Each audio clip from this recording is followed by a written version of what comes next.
So I'm going to tell you about the moment I realised that I didn't have a personality, at least not one of my own. And it actually wasn't a sad moment, it was a very happy moment. So some of my fondest memories from my time in school, so let's say maybe from the ages of 14 to 17, were Friday nights. Imagine I've just had a hard week at school, sitting through all these lessons that I didn't really care too much about. And I'm just clock watching the whole time, like waiting for the end of school on a Friday so I can get home and hop on some games with my two closest friends at the time. And we'd hop on PlayStation, we'd play games like Rainbow Six Siege, I think Fortnite when that just came out. And this was just the best time of the whole week. We'd have such a great time. The energy was just there. All of us would be we'd be acting so goofy. Like, this was the weirdest and probably the most annoying that you'd ever see any of us. We'd all just be screaming down the mic, just so unafraid to be loud. And the laughter, like, honestly, I've never laughed like that in my life. And it might just be about the most stupid and childish things, but just in fits of laughter with these guys, just having such a great time. And it was in one of these sessions that I just kind of had this realization. And I was happy at the time, but it was also kind of like, it hit hard. And that was why does no one ever see this side of me? The side of me that I am when I'm around these guys, these people that I trust, or I at least trust to be loud and expressive and say what I want around.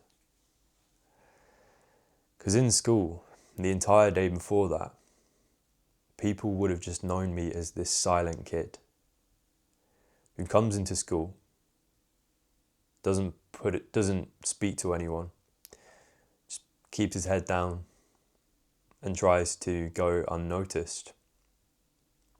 And I mean, at the age of 24, I've really only just reached the point where I'm comfortable talking about this out loud, but I got bullied very badly in school. And I never had an easy journey coming into high school because I moved like very, very, very far away from my hometown because my dad got a new job. So at the same time I joined this new high school, I was in a completely different area and I knew no one. So I had a very, very lonely time starting high school. And I suppose I did what any kid does at that age, and I tried to put myself out there. And I don't really know what to say. I became a target, and after enduring probably like the only bullying I'd ever experienced up to that point, I became like this really, really reserved version of myself. Like I'm introverted, but I don't think up to that point I'd ever looked at myself that way. Or if I did, or if I had looked at it in any way, it wouldn't have been as a bad way. Like, it never stopped me, it never got in the way of me making friends. But I think me just becoming this super quiet version of myself was a way of protecting myself, almost disassociating from what was happening in front of me. Getting bullied in class and having no way of escaping that, not feeling comfortable telling anyone. I mean, I wouldn't honestly know how to properly deal with bullying, other than maybe like, if I could go back in time, I would have told myself, start swinging, start throwing some punches. Yeah, no, telling like a teacher wasn't an option. But yeah, that kind of backfired on me, because I became this person who Because you imagine you've got seating plans in lessons, so half the time you end up sitting next to someone you don't even like. And I would just kind of, again, just keep my head down throughout all of it, try not to talk to the person next to me. I figured if I don't acknowledge them, if I don't talk to them, then they can't hurt me. And this whole thing ended up just blowing up out of proportion. And it's like this quiet kid thing became my new identity. That became like the new point of ridicule. Like, who's this fucking new kid in the class? Why does he never say anything? I've never seen him before. And I probably ended up getting bullied even more. And everyone, it's you know those kind of like jokes that everyone feels like they can take part in. Suddenly you have people who like you've never even beefed with, or people who maybe who you don't even know, feeling like they have the right to take the piss out of you. People using you as like social fucking, what's the word? People using you to boost their social status. Like, if they think they can get a laugh out of their mates through making fun of you, they will take that option. Again, the thing that's hard to talk about this is, the thing that makes it hard to talk about this is it's like, it feels like I'd kind of just let it happen. And that's something which does haunt me a lot to this day. But yeah, no one saw the side of me that could be loud and expressive and honestly like a pretty funny guy. Like, I had my own interests. I had opinions on things that no one would ever know about. Because I was traumatized. So what a lot of people don't know is that for anyone who feels boring or awkward, this applies to so many things. Or like they don't have a personality. You have a personality. You just have to feel safe enough for it to come out. And that's not something you can easily control. I'm not just saying like, oh yeah, no shit, you know, we feel more comfortable around our friends. That's true, but there's also like, this is true on a scientific level. Because your nervous system, the thing that detects threats in your body, threats in the environment, the thing that scans for danger, if it detects any kind of threat, if you don't feel safe around certain individuals, it is impossible to show personality. Like, it is biologically impossible. When you freeze up, when you don't know what to say next, you're like, you get really awkward. That's because your body's not focused on anything else but survival, keeping you alive. Like, imagine you're being hunted by some fucking tiger or something in the Stone Age times. Your body in that moment is not thinking about how charismatic am I coming across, or how funny am I being, how's the other person seeing me. It's only focused on keeping you alive. If your body detects any danger, whether that's physical or emotional danger, it will shut down everything that's not essential to keeping you alive. So that means dulling the part of your brain responsible for like thinking of what to say next, your creative centers, your humor centers. That's why you can't, like, this is really interesting to me. That's why you often can't think of the right thing to say in the moment, but 2 hours later you'll think of like the perfect line and you'll be like, why didn't I just say that? I should have said that. That would have been the perfect comeback, or this would have been the perfect joke to make at the time. It kills your personality when you feel this sense of danger around other people. There's also things like your ability to entertain, to tell a story. Because when you feel like you're in danger, you become tense, your body becomes less expressive, your tone of voice either gets a bit more shaky or it just becomes like a bit more flat, rather than like a commanding voice. So all of these things contribute to you showing less of who you really are. Because I'm going to be real with you, the real version of you This is just the truth. The real version of you is the person you are around people that you really trust. The real version of me is a fucking weirdo, and I'm very comfortable with that. I like this side of myself now. I didn't used to, but I'm comfortable being fucking a weirdo around other people, and my attitude now is all I can do is be authentic. I'm going to project the right kind of energy, my energy. I'm going to make that known to everyone around me. If you don't like that, fine.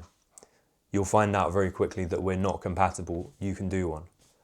But the people who like that, they'll be able to see that very quickly. And they will make it known whether we can be friends or we can have some kind of relationship. That's my perspective now, but it's taken me a long time to reach that.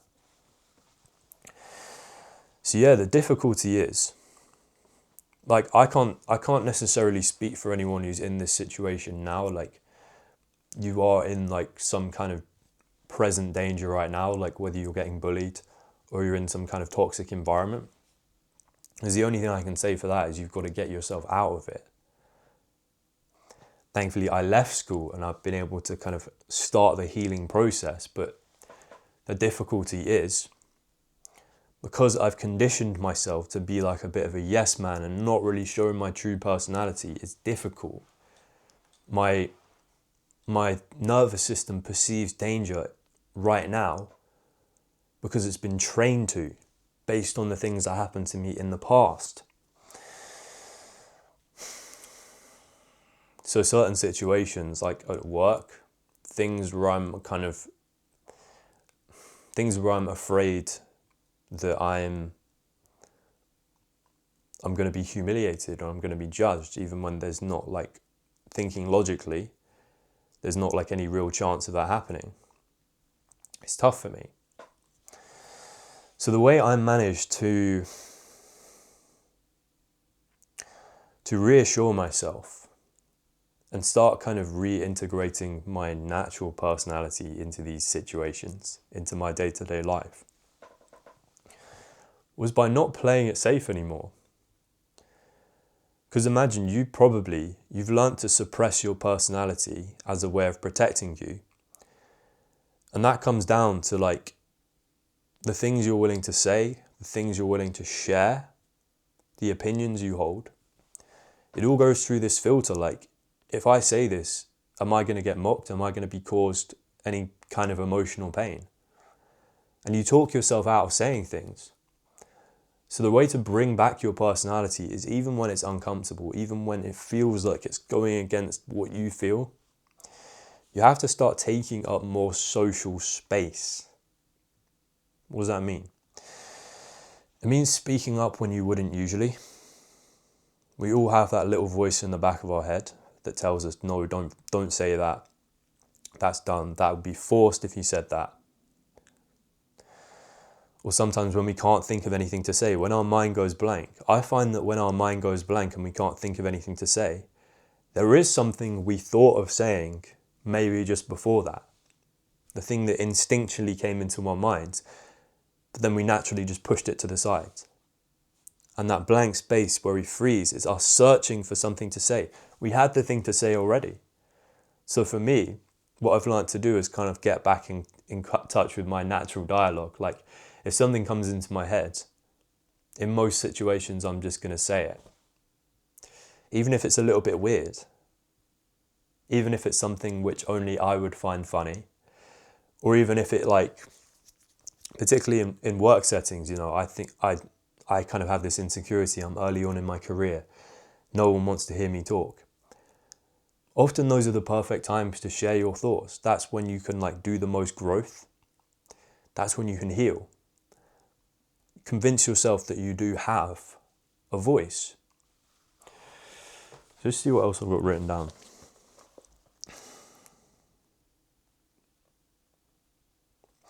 Yeah, so it's things like,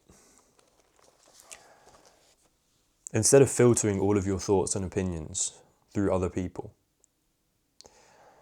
it's sharing the things you like, sharing the things you hate, showing that you're an individual, that your voice counts.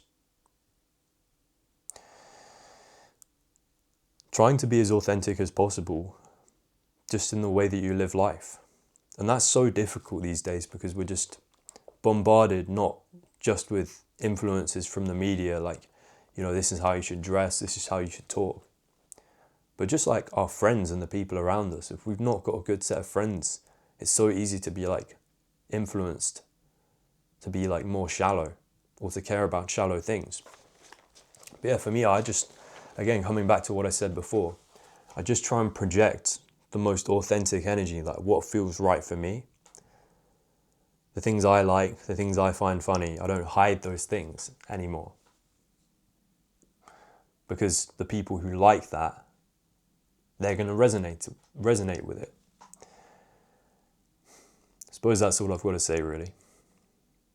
Hopefully this helped. I'll see you soon.